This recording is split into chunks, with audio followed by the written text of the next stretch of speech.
What happens when you need to do something, such as write a paper for a class, but don't have enough time to do it?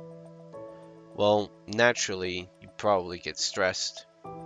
Now imagine this feeling of stress, but now it's your job and by extension, your very livelihood on the line. Then tack on constant changes, whether it be the due date moving closer or even the very thing you're working on being changed right as you finish it. This is the kind of stress that game developers and more recently VFX artists have faced within their growing industries. It's also more commonly referred to as crunch culture. Crunch culture is a thing that has existed for a while, but really got the spotlight when it came to the gaming industry. As the industry grew, with better graphics and more functions in the games, many staff, ranging from the coders themselves to the artists, had to deal with unrealistic deadlines for more complicated projects. It even got to the point where developers were working so much that some chose to sleep under their desks instead of spending the time commuting home and back. As if sleeping under desks wasn't bad enough, many still did not get enough sleep, with some reports indicating as few as 3 hours a night before they woke up and got right back to work.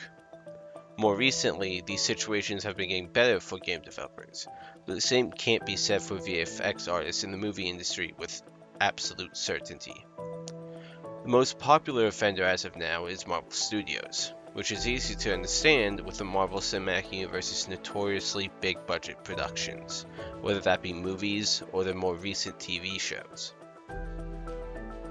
While the situation at Marvel is reportedly in the process of being resolved since the outburst of upset employees late last year, some cite different reasons as to why crunch has been the end result, reasons such as poor management and cost cutting where possible.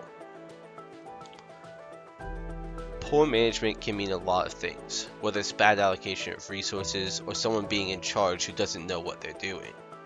However, cost cutting is much more straightforward. See, employees are typically paid a set rate per hour they work, which is normal for the majority of positions regardless of industry. So if you could cut an hour off of 50 employees, who each get paid roughly $50 per hour, you'd be saving about $2,500 an hour. This is the base reason why studios often make nearly unmanageable deadlines. However, this isn't the only way studios cut costs.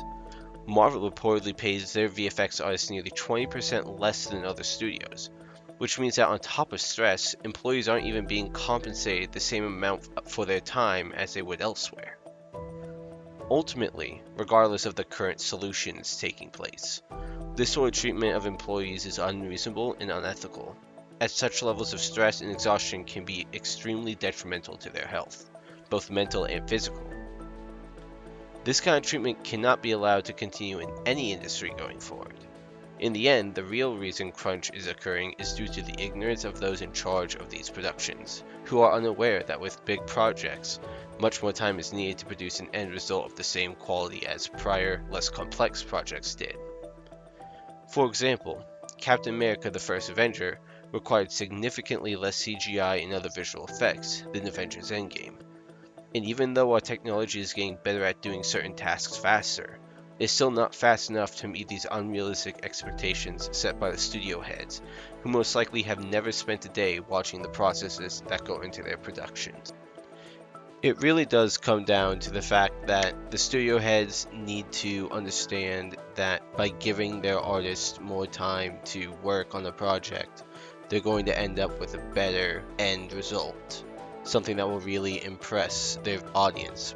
And if it really is about the almighty dollar, a better end product will generally create more profit.